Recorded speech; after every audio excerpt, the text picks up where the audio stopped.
Subconscious mind जो है वो अपने हेल्थ, हैबिट और रिलेशनशिप में क्या इम्पैक्ट डालता है? देखिए, subconscious mind is a soul of everything. मतलब रूट कॉज जो है हमारे जिंदगी में, जो भी पहलू आप ले लो, health, wealth, career, relationship, finance, social, spiritual, ये सबकी जड़ सबकॉन्शियस माइंड में ही है। Yes. So once you start working on the subconscious mind, तो ये सारी चीजें आप सॉर्ट आउट कर सकते हो। ये सारी चीजें, ऐसा नहीं कि सबकॉन्शियस माइंड सिर्फ एक ही चीज के लिए काम में आएगा। Subconscious mind is applicable to everything if you want to become healthy. अभी मैं आपको कोविड का एग्जांपल दूंगा। कोविड में मेरे कुछ स्टूडेंट्स हैं, तो उनको मैंने पहले ही ट्रेन करके रखा था, अगर कुछ लफड़ा होता है, आपको कोविड होता है, तो एक अफर्मेशन बोलते रहना है, आई am healthy and strong, I am healthy and strong. ये माइंड को बताते रहना है। माइंड को ये नहीं बोलना है कोविड हो गया, मर जाऊंगा, वो नहीं करना है। आई am healthy and strong, I am healthy and strong. तो एक मेरा स्टूडेंट था जिसका एज था 57 समथिंग, तो उसने मुझे फोन किया, सर कोविड हो गया मेरे को, क्वारंटाइन हो रहा हूँ, लेकिन एक हफ्ते में घर पे आऊंगा, I am healthy and strong. आ गया एक हफ्ते में घर पे। राइट। एक हफ्ते में घर पे आ गया।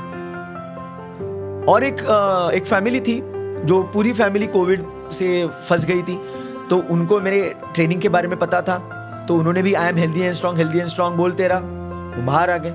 कोविड में आपको पता है जो लोग डरे वो मरे। Let me be very blunt, मतलब वो कितने इंटेलिजेंट है, वो कितने क्वालिफाइड हैं, उससे कुछ फर्क नहीं पड़ा। कोविड में जो बंदा डर गया वो मर गया। बिकॉज जब हम लोग डर जाते हैं, हमारी इम्यूनिटी पावर बहुत कम हो जाती है। हाँ। बहुत, बिकॉज डर इज लाइक अ स्ट्रेस। जब स्ट्रेस में कोई बंदा जाता है, स्ट्रेस ये इम्यूनिटी पावर को खत्म कर देता है। आपको अभी मैं क्लासिक केस स्टडी बताता हूँ। कोई इंसान अगर किडनी ट्रांसप्लांट के लिए जाता है, kidney transplant, liver transplant, heart transplant, तो उसको है ना स्ट्रेस के इंजेक्शन दिए जाते हैं। पता है आपको? स्ट्रेस कम होने के, स्ट्रेस बढ़ाने के इंजेक्शन दिए जाते हैं। आप बोलेंगे कि समीर क्या बोल रहे तू, उसको तो यार इम्यूनिटी पावर बढ़ाने की चीजें देनी चाहिए, राइट? लेकिन ऐसे नहीं करते। जब किसी को किडनी ट्रांसप्लांट करना है तो उसको स्ट्रेस की दवाइयां दी जाती है और स्ट्रेस बढ़ाया जाता है। ऐसा क्यों? यस, बिकॉज देखिए, हमें स्नीजिंग क्यों होती है, जो छींक आती है हमें, हम खांसते हैं, वो क्यों होते हैं? बिकॉज हमारे नाक से, मुंह से अगर कोई फॉरेन पार्टिकल अंदर चला गया जो हमारे लिए अच्छा नहीं है, तो बॉडी क्या करती है? स्नीजिंग करती है, बाहर फेंक देती है, लूज मोशन होते हैं, हम लोग बोलते हैं फूड पॉइजनिंग हो गया, मतलब टॉक्सिन्स बाहर निकालने का काम करते हैं। अभी मैडम, अगर कोई किडनी ट्रांसप्लांट कर रहा है तो किडनी तो उसकी है नहीं, बाहर की है, बाहर बॉडी की है। हाँ।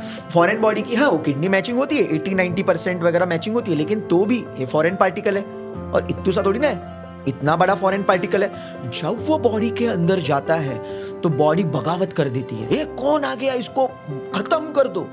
तो ये खत्म ना करे, इसीलिए डॉक्टर स्ट्रेस की दवाइयां देते हैं और इम्यूनिटी पावर को सुला देते हैं। अच्छा।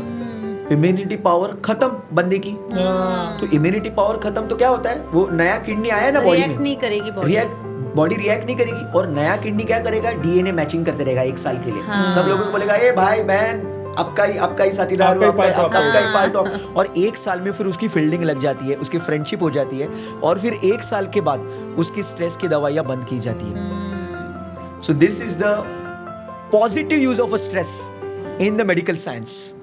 और इसीलिए किडनी ट्रांसप्लांट वगैरह जिसका होता है, उसको 1 साल के लिए घर से बाहर निकलने को परमिशन नहीं होता है। हाँ। उनको घर में ही रहना है, एयर कंडीशन रूम में ही रहना, मतलब उनको इन्फेक्शन होने के चांसेस बहुत ज्यादा है, बिकॉज उनकी इम्यूनिटी पावर बहुत कम कर दी गई है। अच्छा, इसी के लिए होता है वो? इसी के लिए। और ये स्ट्रेस का इम्पैक्ट है, तो ये तो डॉक्टर ने स्ट्रेस डाला है, लेकिन कुछ लोग क्या कर रहे हैं पता है? फालतू की चीजों का स्ट्रेस ले रहे हैं। उसने मुझे ऐसे कैसे बोला, उसने कैसे बोला, ये कैसे बोला, और वो स्ट्रेस ले लेके इम्यूनिटी पावर को खत्म कर देते हैं। मैं आपको लुइस हे की केस स्टडी बताऊंगा। लुइस हे जब 35 एज की थी तब उनको कैंसर हो गया। हाँ। क्यों पता है? बिकॉज वो लोगों को फॉरगिव नहीं करती थी।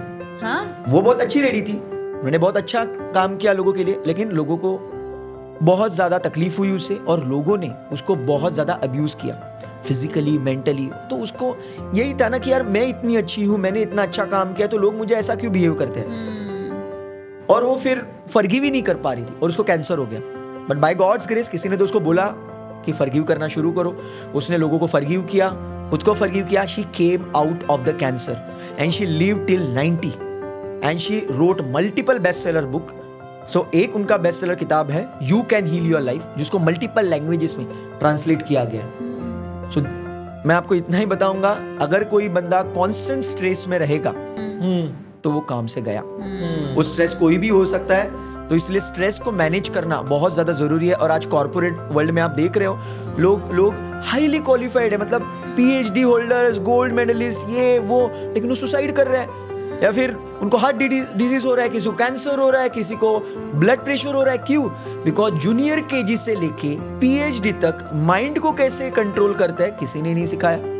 और मजे की बात यह है, जो चीज आंखों को दिखती नहीं है, लोगों को लगता है उसको कोई इंपॉर्टेंस ही नहीं है। अभी माइंडसेट ये लोगों को दिखता नहीं है, सबकॉन्शियस माइंड लोगों को दिखता नहीं है। लोगों को लगता है नहीं, पेरेंट्स, आपको पता है पेरेंट्स परसेंटेज बढ़ाने के लिए खुद को बेच देंगे, घर को बेच देंगे, परसेंटेज बढ़ने चाहिए। अरे बाबा, परसेंटेज तो बढ़ जाएंगे, लेकिन बाद में जब वो इंटरव्यू फेस करेगा तब 85% उसका सक्सेस उसके कम्युनिकेशन के ऊपर है, स्ट्रेस के ऊपर, मैनेजमेंट के ऊपर है। वो कोई सिखा ही नहीं रहा है। और चलो आपने सेटिंग लगा ली, जॉब भी मिल गया, लेकिन जॉब में कॉर्पोरेट स्ट्रेस नहीं मैनेज कर गया, फिर से लटक गया। और इसीलिए maximum people are facing lot of challenge and maximum people remain ordinary in spite of being highly qualified. That is the reason.